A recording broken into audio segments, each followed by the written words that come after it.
bonjour Stéphane. Donc, je m'appelle Sophie Emerio et je me présente comme coach en conscience relationnelle. C'est un coaching spécialisé dans l'éveil spirituel et les relations humaines. Voilà.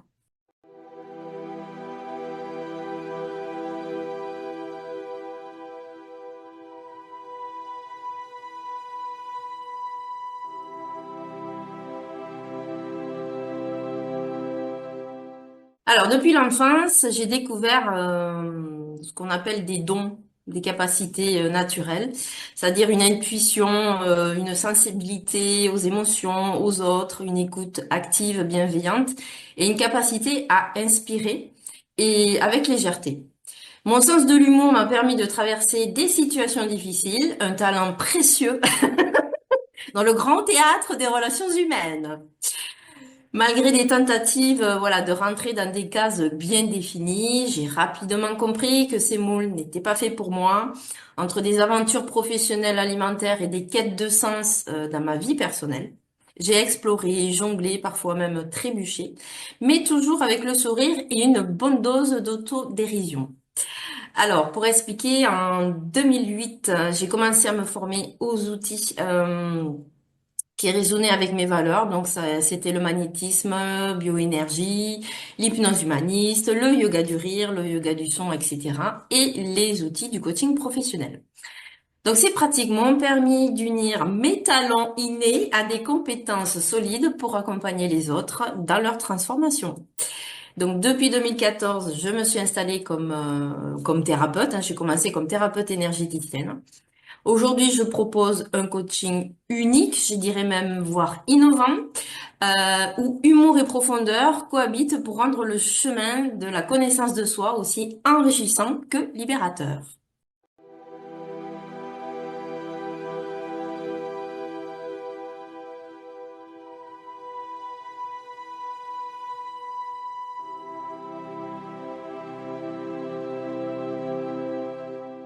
Alors, le coaching en conscience relationnelle, il allie donc l'écoute profonde, le ressenti, l'intuition et une attention particulière aux dynamiques relationnelles, émotionnelles. Donc, ça veut dire que j'aide les personnes à se reconnecter à elles-mêmes, tout en prenant conscience de leur interaction avec les autres. L'objectif, c'est d'identifier en fait les blocages ou les schémas limitants et de guider vers des solutions alignées avec leur essence pour créer donc des relations plus harmonieuses, pardon, et authentiques, saines, qu'elles soient personnelles ou professionnelles.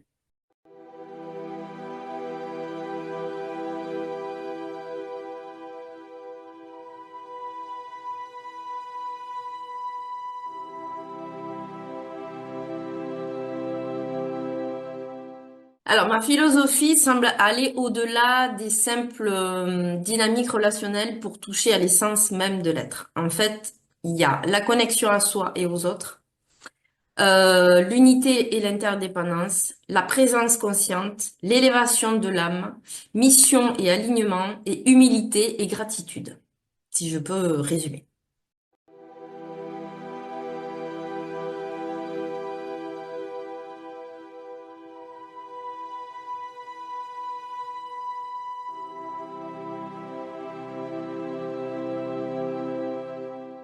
Eh bien, je dirais que c'est un mélange des deux qui apporte un équilibre, hein. Je respecte voilà l'autonomie de mes consultants, hein, des personnes que j'accompagne, tout en leur offrant des clés quand ils en ont besoin.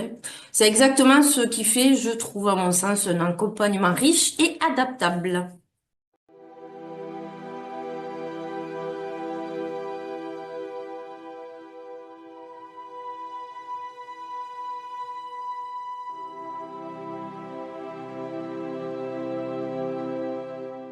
Oula,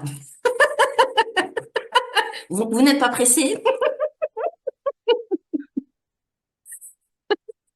Alors, donc mes principales spécialités, je dirais que il s'agit des relations harmonieuses, la gestion des émotions, le changement de regard sur soi, le coaching spirituel, l'authenticité et l'alignement, et l'humour et la légèreté. Voilà. Donc ça veut dire aussi que mes spécialités montrent que je travaille sur plusieurs niveaux, que ce soit émotionnel, relationnel et spirituel.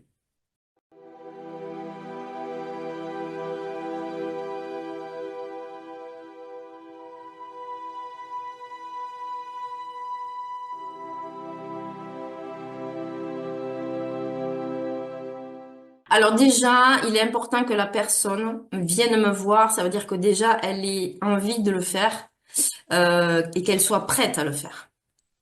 Donc ça veut dire que ce sont des personnes qui s'engagent en fait. Donc principalement, je reçois des adultes. Il m'arrive aussi de recevoir des adolescents. Des personnes voilà qui se posent aussi des questions, qui se posent, qui ont envie aussi de changer, de vivre un changement, que ce soit personnel, que ce soit professionnel, et des personnes aussi qui ont besoin de retrouver une estime d'elles-mêmes.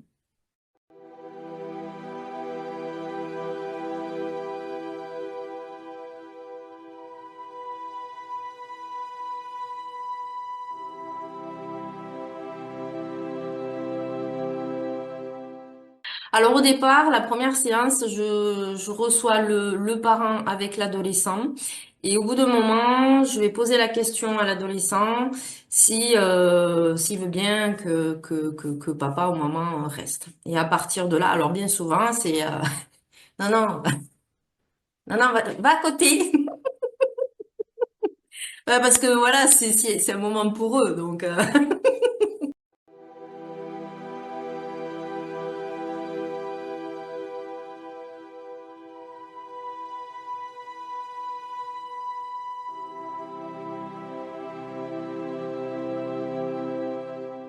et ouais, ils ont besoin de se retrouver seuls pour pouvoir justement exprimer des choses qu'ils ne peuvent pas exprimer à la maison. Et donc, voilà, les séances, elles sont ouvertes aussi pour ça.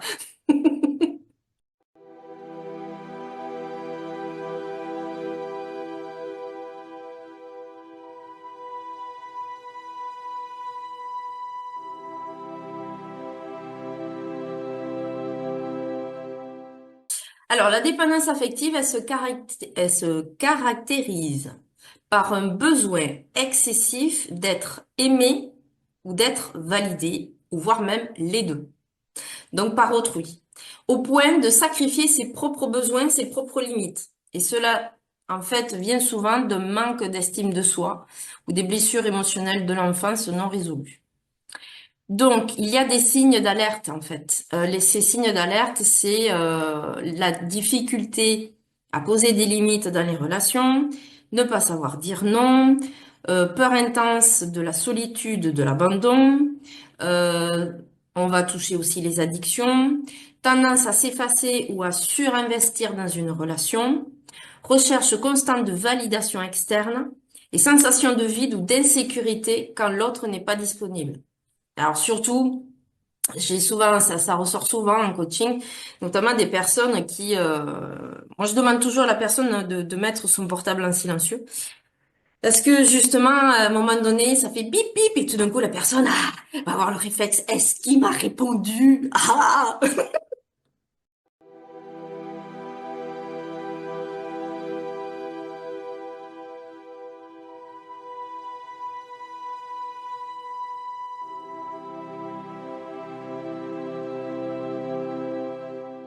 Alors, la première chose, c'est la prise de conscience, c'est-à-dire identifier les schémas répétitifs et comprendre leurs origines. Donc, bien souvent reliés à l'enfance.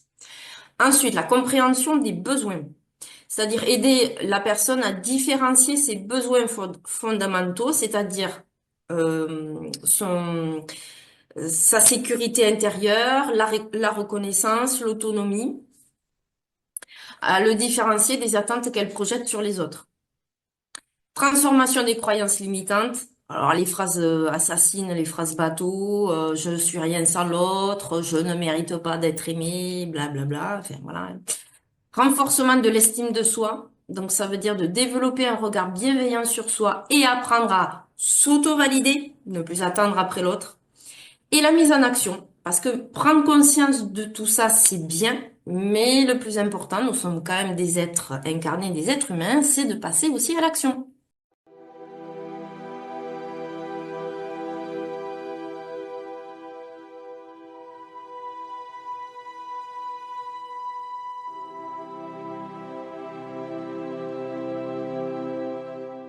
Alors, je pars du principe que nous pouvons être testés. Justement.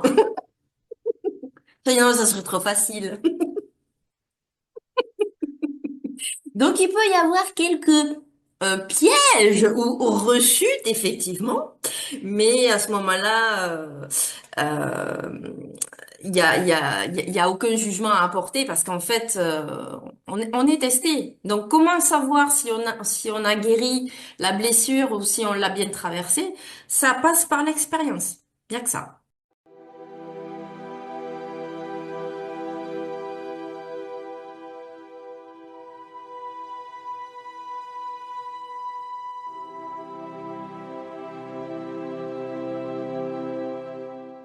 Alors, ma manière de coacher, avec, vous l'aurez compris, Stéphane, avec un mélange d'humour, de bienveillance et d'intuition. En fait, c'est un levier pour transformer les croyances limitantes. Alors, il faut savoir que je fais appel à mes collègues de bureau. Donc, si vous permettez, je vais vous les présenter. Alors, ça, c'est la petite fille intérieure. Ok. Donc, vous avez compris, on va toucher les blessures de l'enfance. Ça, c'est le petit garçon intérieur, d'accord? Après, je travaille aussi avec Chewbacca. Est-ce que vous vous rappelez de Chewbacca, la guerre des étoiles? Ah, alors attendez, bougez pas. Voici Dark Vador. Donc là, on va toucher aussi les blessures de l'enfance, mais on va toucher aussi ce qu'on appelle le triangle de Karman. Et ça touche forcément les relations, les dynamiques des relations interpersonnelles, et voire même professionnelles. Et donc, avec Dark Vador, il s'agit du bourreau. Calimero, il s'agit de la victime. C'est trop injuste. Hein, voilà, vous aurez compris. Et ensuite, ça, c'est pour le côté masculin. Ouais, hop, hop, voilà. Et ça, c'est le côté féminin. Donc Wonder Woman et Superman. Donc le côté sauveur. Donc, j'ai d'autres collègues de bureau, mais j'en ai tellement, ils pouvaient pas tous venir sur le bureau. Ça aurait été compliqué. Donc, du coup, comme je travaille avec eux, du coup, je crée un espace de légèreté et de sécurité. Parce que l'humour, les peluches, les figurines désamorcent les résistances. Et du coup, ça permet aux consultants de baisser la garde et d'explorer ses croyances sans se sentir jugé. Ensuite, je donne une voix aux archétypes. Je suis ton père. Alors, il faut savoir aussi, c'est que je demande à la personne de choisir, on va dire, le collègue de bureau, qui peut représenter un des archétypes dans la psyché de la personne. Donc, elle va choisir Dark Vador. Donc, je lui dis, vous avez conscience que c'est une partie de vous. Donc, forcément, elle me dit, ben oui, c'est vrai. Donc, je suis ton père. Voilà. Et du coup, le personnage, la figurine, prend vie, en fait. Et donc, ça crée, on travaille plus à deux, mais on peut travailler à trois ou à quatre. Ça dépend des personnes. Donc, du coup, je donne une voix aux archétypes, je les imite. Et du coup, ça permet vraiment à la personne déjà d'en rire. Donc, déjà, ça crée de la légèreté, de ne pas se sentir jugé. Ensuite, je mets en place le dialogue intérieur, c'est-à-dire en mettant en scène les interactions entre les figurines et la personne. Du coup, la personne arrive à ressentir, voire même à visualiser les conflits internes en elle, mais aussi dont elle n'avait pas conscience. Du coup, cela rend tangible et presque ridicule entre guillemets, mais certaines tensions ou croyances. Et ça permet à la personne, en fait, de prendre du recul. Du coup, ça facilite la transformation et du coup, ça permet d'ancrer le changement aussi par le rire. Parce que l'humour agit comme un ancrage émotionnel. Et les moments drôles vécus durant la séance laissent une empreinte positive et durable, rendant le changement plus accessible et léger.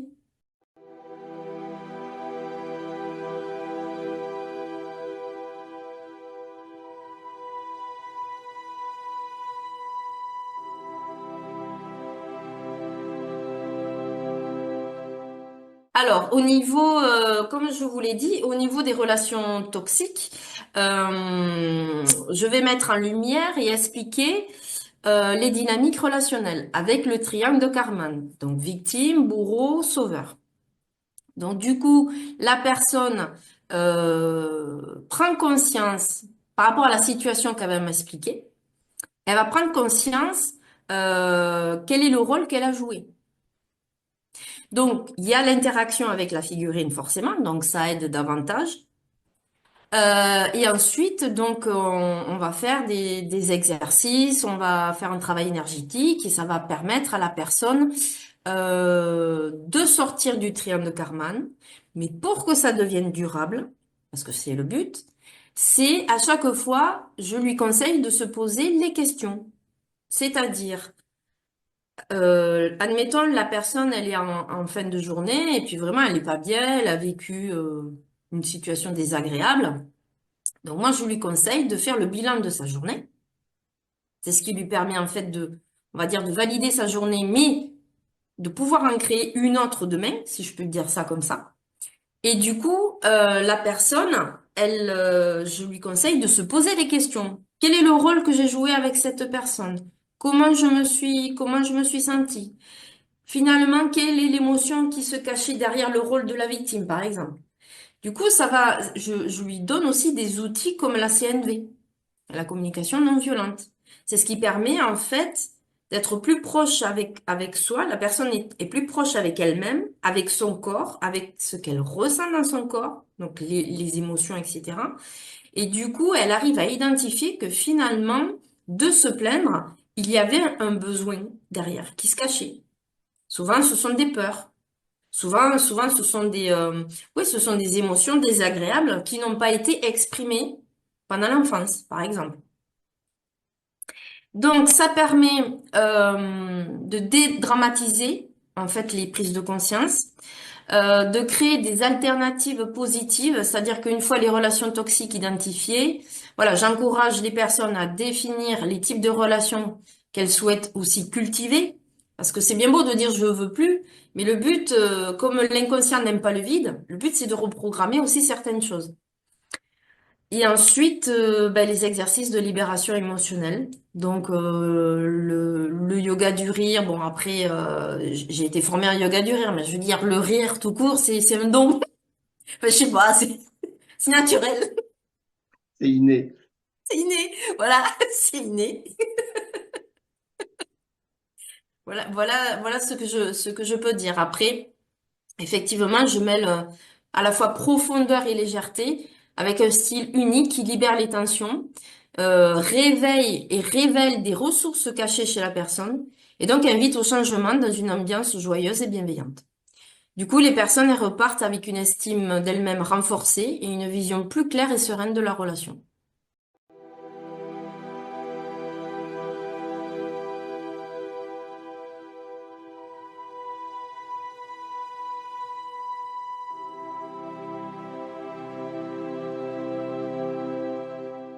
Dès le départ, au début de la séance, il y a l'écoute, si tu veux. J'ai quand même un côté, on va dire, psychothérapeute. Donc, ça veut dire que je laisse la personne, j'ai envie de te dire, elle dépose son sac. Donc, elle va le déposer avec ses émotions, avec les pleurs, enfin, tout ça. Donc, elle le vit. Une fois que j'accueille la personne dans sa souffrance, à partir de là, moi, je la guide et je mets en place justement les personnages, les collègues de bureau, parce que le but, c'est pas qu'elle s'enfonce dans la souffrance. Le but, c'est qu'elle puisse prendre de la distance. Et du coup, les personnages, les figurines jouent le rôle. Et de ce qu'il en ressort des séances, si tu veux, c'est que au contraire, elles se sentent écoutées, elles se sentent accueillies. Il y a des fois, il y a des moments où je leur dis, bon, si vous avez envie de lâcher des bips et des bips, allez-y. C'est fait pour. Donc, si tu veux, voilà, c'est à la fois profond et c'est à la fois léger.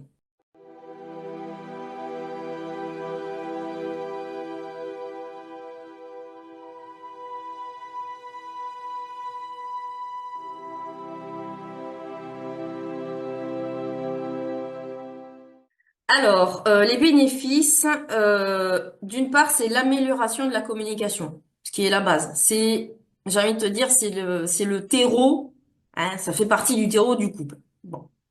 Le renforcement de l'intimité aussi émotionnelle, c'est-à-dire créer un espace de partage authentique où chacun se sent en sécurité et ils peuvent se sentir en sécurité tout en étant vulnérables.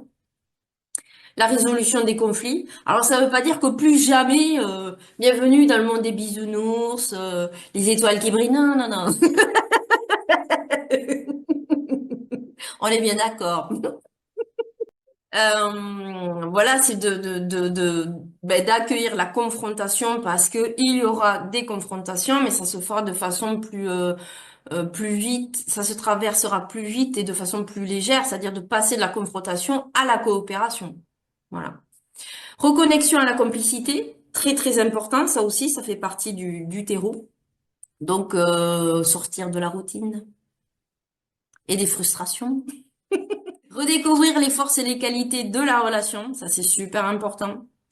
Ça passe aussi par la gratitude. Voilà. L'alignement sur des valeurs communes, la gestion des attentes. Ah, la gestion des attentes. La la la la la la. Oui, mais moi j'aurais aimé que. Oui, mais alors Madame Dupont, je vais vous signaler que votre mari ne peut pas se mettre à votre place. Si vous ne lui exprimez pas vos besoins, il ne peut pas les deviner. Et donc la prévention des crises, entre guillemets, c'est-à-dire renforcer les bases relationnelles pour éviter que des tensions ne deviennent insurmontables. Voilà.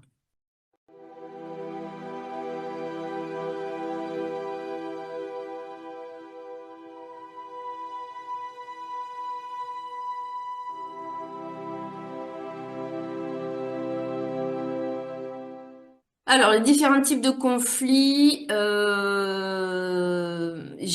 alors, je décode les tensions, c'est-à-dire que j'identifie les non-dits et les besoins de chacun grâce à mon intuition et des outils donc relationnels liés au coaching, en utilisant les collègues de bureau pour incarner les dynamiques conflictuelles. Donc, ça permet quoi? De désamorcer les croyances limitantes, faciliter la communication, co-créer des solutions et transformer les conflits en opportunités. Du coup, les conflits deviennent des ponts vers la compréhension mutuelle et la complicité.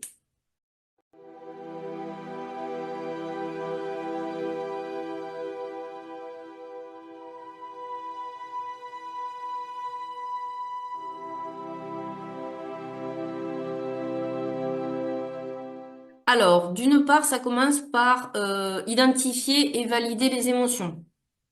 Donc, créer un espace sécurisé pour que chaque partenaire exprime leur ressenti. Comprendre les causes profondes des émotions. Donc, on est dans les blessures. Transformer les schémas répétitifs. Donc, identifier ce qu'on peut appeler le cycle toxique. Donc, c'est-à-dire jugement, blâme, critique, et gna gna gna, et t'as pas fait ci, tu m'as dit que t'allais faire ça, et voilà. Donc, renforcer la connexion émotionnelle, sentimentale, gérer les conflits et favoriser l'autonomie émotionnelle, c'est-à-dire d'aider chaque partenaire à gérer leurs propres émotions sans dépendre de l'autre et développer la conscience de soi et des forces personnelles. Donc, au niveau des outils, c'est la CNV, c'est la reformulation, conversation avec les archétypes de la personne sur le plan inconscient. Je reçois au départ le couple en première séance, mais ensuite, dans les autres séances, je les reçois séparément parce que c'est là où c'est très intéressant, où en fait, on va discuter avec des parties d'eux-mêmes, et notamment le côté, ce qu'on appelle le côté féminin et le côté masculin dans les archétypes.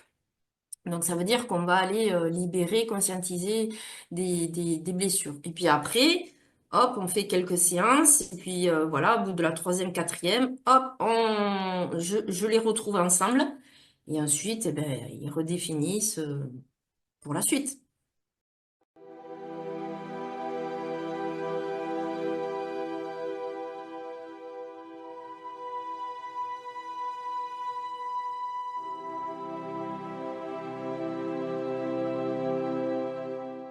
Alors, une communication plus fluide, une meilleure gestion des émotions, des relations apaisées, relations à soi et aux autres, une meilleure estime d'eux-mêmes. Ça, c'est très, très important. La capacité à poser des limites. Je leur dis souvent, c'est pas parce que vous dites non à la personne que vous êtes une personne méchante. Il faut pas tout confondre. Une autonomie, la libération donc des croyances limitantes et une reconnexion avec leurs propres valeurs.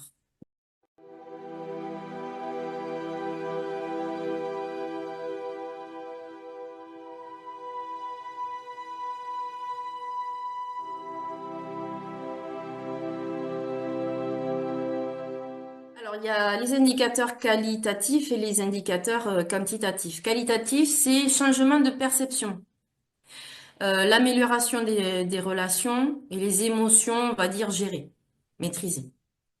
Et les indicateurs quantitatifs, c'est les objectifs atteints, le retour, ça peut être le retour direct des personnes. Euh, des fois, ils me laissent un avis, un témoignage, etc. Et des changements concrets, parce que le but, c'est aussi de concrétiser en fait ces changements de l'intérieur vers l'extérieur. Extérieur, pardon, je parle trop vite.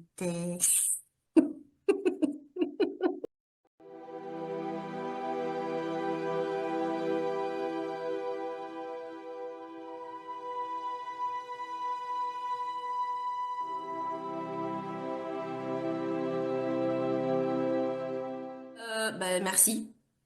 Merci pour tout. Merci beaucoup. Les choses sont beaucoup plus claires pour eux. Sentiment d'autonomie, d'indépendance, ça c'est chouette. L'épanouissement et la reconnexion à eux-mêmes. Alors il m'est déjà arrivé, je tiens à le dire, ça m'est déjà arrivé quand même où j'ai des personnes qui venaient me voir pour le sujet de la dépendance affective. Et en fait, elles avaient un changement, un besoin de changer professionnellement et à la fois personnellement, sauf que c'était compliqué pour elles de gérer sur les deux pôles. Et du coup, personnellement, elles étaient prêtes à rester avec le conjoint, le mari. Et le fait d'avoir travaillé sur la dépendance affective, eh ben en fait, en termes de clarté, ça leur a permis à la fin de demander le divorce parce que finalement, elles pensaient aimer ou toujours la personne. En fait, elles se sont aperçues qu'elles étaient dans le lien d'attachement. Et du coup, elles ont demandé le divorce et en même temps, elles ont changé de boulot. Voilà.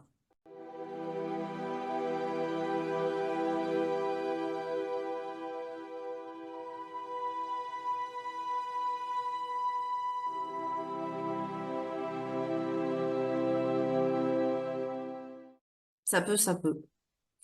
Et dans ces moments-là, je dis toujours à la personne, c'est elle était prête en fait. Ça se fait pas dans la douleur. Mon Dieu, la personne elle arrête, elle s'en va. Non, non, non. C'est que quand ça arrive, effectivement, des fois je leur dis, hein, il est possible qu'entre deux séances, il y a des choses qui remontent. Alors je leur dis, je fais le SAV, le service après-vente. Vous pouvez m'appeler. Mais bon, je suis pas la sauveuse. Je suis pas dispo H24, hein. Donc quand il s'agit de ça, elle m'envoie un petit texto et puis on se rappelle et voilà et le fait de le déposer, d'en parler, d'être écouté, déjà ça les rassure.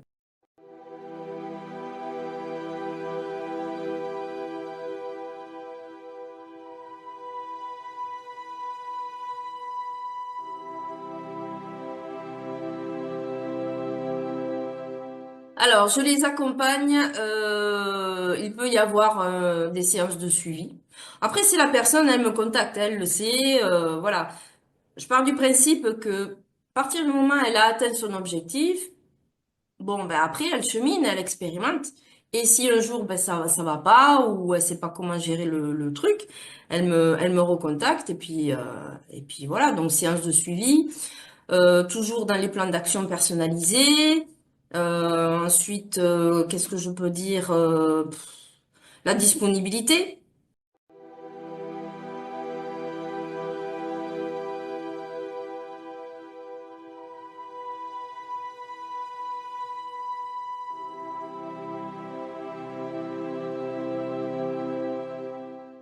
de reconnaître le besoin est déjà un premier pas. Ça, c'est sûr. Alors, effectivement, le changement peut faire toujours un peu peur. Mais je pourrais dire à la personne, imaginez une séance où, au lieu de vous sentir jugé ou intimidé, vous riez, vous explorez vos forces cachées et vous découvrez vos solutions avec des alliés inattendus. Alors, je pourrais dire ça, effectivement. Je pourrais dire aussi, alors si vous cherchez à avancer dans votre vie tout en vous sentant soutenu, écouté et un peu amusé, laissez-vous surprendre. Parfois, tout ce dont vous avez besoin, c'est d'un petit pas dans une aventure différente. C'est quand même plus sympa qu'une séance chez le dentiste.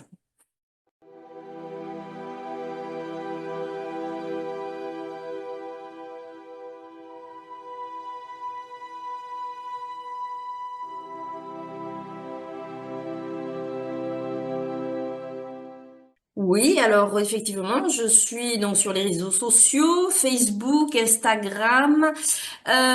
Vous pouvez aller voir mon site internet. De toute façon, tout sera écrit, je suppose. Voilà, ok.